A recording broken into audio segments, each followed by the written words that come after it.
अच्छा चलो आज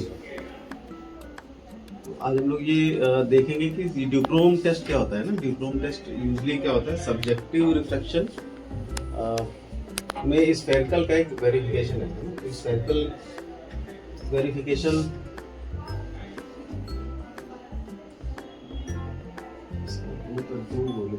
में क्या करते हैं, सबसे पहले तो हम ये करेंगे कि जो मैक्सिमम स्फीयर है ना, सबसे पहले तो हम लोग पहले पेशेंट को मैक्सिमम स्फीयर देते हैं जो भी हमारा रिफ्लेक्शन में आ रहा है, ठीक है।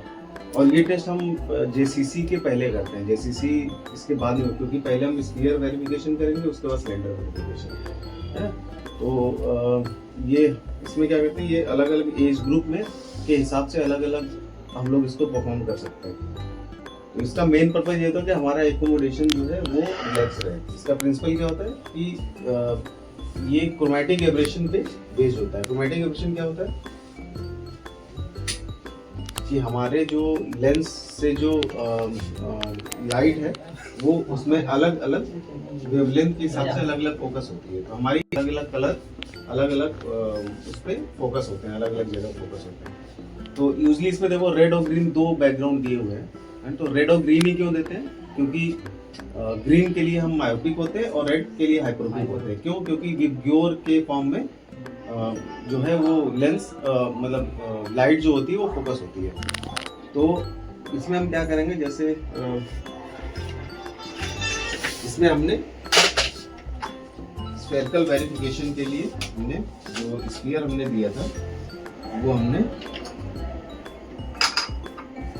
पेशेंट को लगा दिया।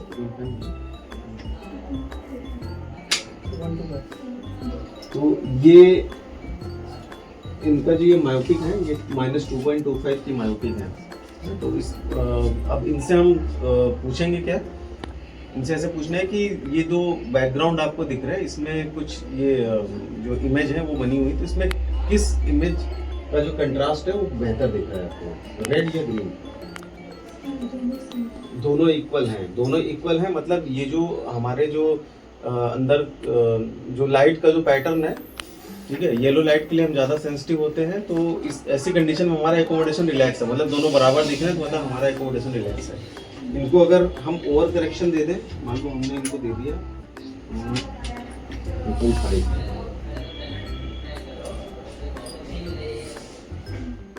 तो इसमें इनको ग्रीन ज़्यादा बेटर दिख रहा है। क्यों? क्योंकि जो ग्रीन का जो पैटर्न है वो पीछे चला गया, रेटिना पे चला गया। तो ग्रीन के लिए हम जो है मायोपिक है और रेड के लिए हाइपरोपिक है। तो ग्रीन क्या हुआ, शिफ्ट होकर के रेटिना पे आ गया, तो ग्रीन इनको ज़्यादा बेटर दिख रहा है, पैटर्न चेंज हो गया। अब हम इनको करते हैं अंडर करेक्शन थोड़ा सा। इसमें रेड बेटर दिखा, तो रेड बेटर मतलब हम रेड वाला खिसक के आगे आ गया। तो यूजली क्या करते हैं, मायोपिक में हल्का सा अंडर करेक्शन ही रखते हैं, पड़ा होगा अंडर करेक्शन ही करते हैं यूजली चश्मे को। तो अंडर करेक्शन कर दिया तो इनको क्या दिखने लगा, रेड बेटर दिखने लगा। तो मायोपिक में कोशिश करो थोड़ा सा अंडर करेक्शन रखो, है ना, तो इसमें रेड बेटर दिख गया। तो रेड बेटर पे जहाँ रेड बेटर दिखे वहाँ स्टॉप करो। इसके बाद इनका जो सिलेंडर वेरिफिकेशन है वो कर लो जेसीसी के बाद। फिर एक बार सब्जेक्ट माइनस बेटर बता रहा है, माइनस वाला तुमने जोड़ तो दिया, लेकिन ये कंपोनेंट का हमें जो इधर दूसरे मटेरियल का, तो वो भी ऐड होगा पीछे। फिर उसके बाद वेरिफिकेशन करेंगे। अब जेसीसी होता तो यहाँ दिखाते, किसी के पास हो तो ले आना, लेकिन प्रैक्टिस करते हैं सर, है ना। और उसमें अगले संडे से इतना 90 डी ले आएंगे। सब लोग जितने डायलिएट पेशेंट हैं सब लोग देखो सर, फंडस देखने की कोशिश करो, है ना। कैसे करते हैं, बहुत इजी वे है, शिपलाइन से आराम से देख सकते हो। लेकिन बस ये है कि इसका अलाइनमेंट तुम्हें पता होना चाहिए तुम कहाँ रखा है, ऐसा नहीं चलो फंडस देखो, सब कुछ करो, तभी तुम लोगों को पता चलेगा कैसा दिखता है। लाइव फंडस देखने में बहुत मजा आता है। एक बार आपने दिखाया था ऐसे भी देखा करो, सीट लैम्प वही उधर भी पड़ा होगा, इधर भी पड़ा होगा। हाँ, सीट लैम्प देखो और उसकी फाइंडिंग्स एक बार लिख के बताओ कि क्या दिख रहा है इसमें, है ना। इतना तो कर ही सकते हो, 5 मिनट का टाइम ज़्यादा लगेगा, डायरेक्ट दिया के फटाफट। जैसे डायरेक्ट तैयार करने के लिए पेशेंट बुलाते हैं, पैसे बुला अब 40 नंबर लगा के देखेंगे तो दिखेगा थोड़ा बहुत। 40 में भी दिख जाता है। जो हाई मायोपिक होंगे उनमें शायद ना दिखे। हाई मायोपिक सर आप तो देख रहे थे कल इक्वेशन कल आप तो पहली बार तो आप देख ही नहीं थे अभी मतलब कि ज्यादा नहीं देख पाए क्योंकि भाई फोकस ही इसमें पहले तो कुछ नॉर्मल देखते हैं, नॉर्मल जैसे कि जैसे कभी पार्ट देखते हैं, पार्ट डालेंगे फोटो रिफ्लेक्स में कैसा दिखता है, क्योंकि पेशेंट ज़्यादातर लाइट में देखते हैं, ये देखते हैं ज़्यादा डिस्प्ले दिखेगी या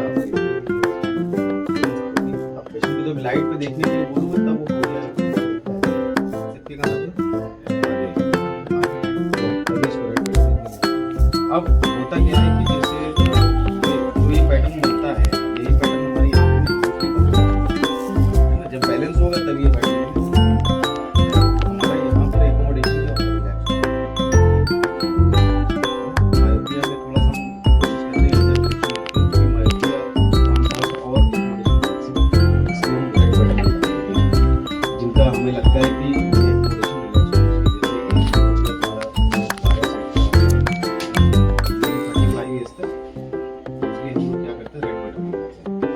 इसके ऊपर क्या होता है, इसके ऊपर हमारा एकोमोडेशन ऑलरेडी रिलैक्स हो गया, 40 ये जाता है, तो इसमें हम ये बैलेंस लगाते हैं, हमारे बैलेंस पीछे समझ में आ गया ये किस तरह का पैटर्न बनता है, अंदर डायरेक्शन होता है। अच्छा यही अगर हाइपोक्सी हो सेम चीज ये हाइपोक्सी लेंस के बाद ये कन्वर्जिंग लेंस है, ये हो गया कन्वर्जिंग लेंस, ये हमारे ये कन्वर्ज करके कहीं आगे जा रहा है।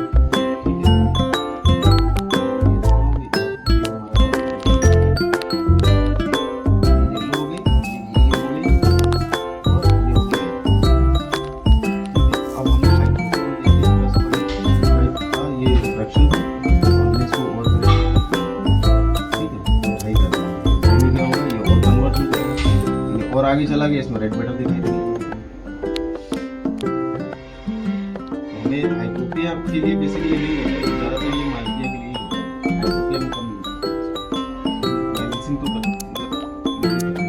फिर इसके बाद जब ये डिप्लोम टेस्ट हो जाए उसके बाद जेसीसी करो, जेसीसी के बाद जब आप -0.25 बढ़ाते हो या कम करते हो तो उसी का जो सर्कल ऑफ लीस्ट कंफ्यूजन है जो